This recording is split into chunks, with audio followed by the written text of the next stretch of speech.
ang nangyari. Objection, Your Honor. Malinaw Again, ito. objection, Your Honor. Honorable Ang De Lima, I would have to sistematikong stop paraan. you. This is out of I would line. have to stop you at this point. The continuing objection of the respondent is Your duly Honor, noted. ang naging problema natin nung huling pagkakataon na pinayagan natin yung ganitong statement at sinasabi na nga ng presiding officer is kahit naman i-strike off the record natin, narinig na po at nasabi na.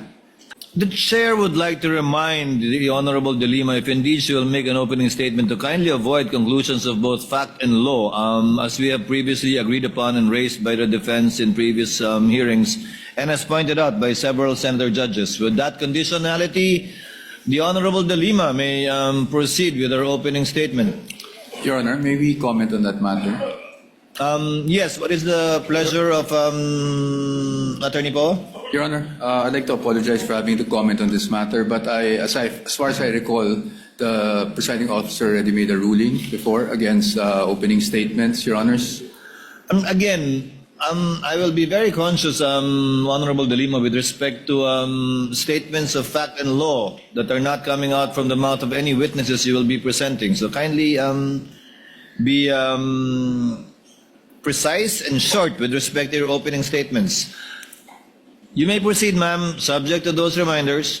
Thank you, Mr. Presiding Officer. This is about 5 minutes or a little more than 5 minutes. Mr. Senate President, Mr. Presiding Officer, Honorable Senator Judges, mga kababayan, magandang umaga po. Sa ating pagbabudget para sa pamilya, dahil hindi naman unli ang pera, masinop ang ating paggasta sa talagang kailangan at kapakipakinabang natin nilalaan. Ganyan din dapat sa pondo ng bayan. Sa yugtong ito ng paglilitis, pag-uusapan natin ang confidential funds. Ito ang budget para sa mga sensitibo at surveillance-related activities upang suportahan ang mandato ng mga civilian agencies. That a budget is intended for confidential operations does not mean that the conduct of the officials involved in the handling of people's money is exempted from the demands of transparency, scrutiny, and accountability. Public office is a public trust. Yan ang sabi ng konstitusyon. Sakop nito ang lahat na nasa gobyerno. At ang utos na yan ay hindi pwedeng balewalain dahil confidential lang o confidential ang pondo. Ang confidentiality ay para protektahan ang lehitimong operasyon at informant. Hindi ito pahintulot para mag-imbento ng pangalan at dokumento. Hindi ito palusot para ibulsa ang pera. Kung confidential ang pondo, lalo pa ngang mataas ang pananagutang kaakibat nito. The Constitution entrusts this court with the solemn duty to determine whether the respondent Vice President committed culpable violation of the Constitution, graft and corruption, and betrayal of public trust. The evidence will show that she did.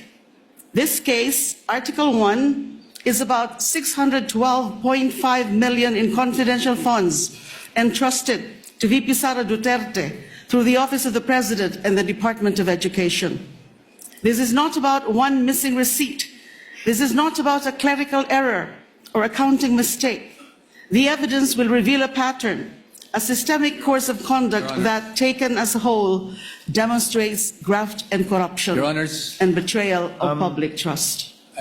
With the permission I of apologize to- the Honorable De Lima, yes, Counsel for Your Honors, Respondent. again, Your Honors, I think we have to object to the statements being made by the Honorable De Lima, with all due respect, of course. Your Honors, they can do that through the offer of their evidence, Your Honor.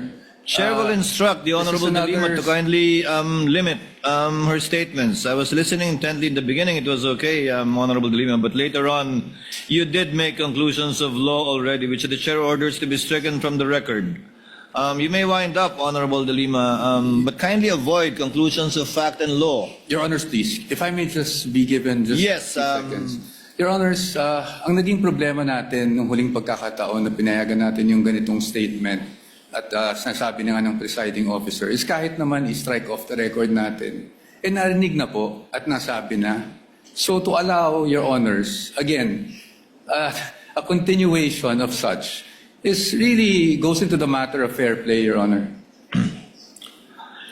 Honorable De Again, Lima, with all due kindly respect. wind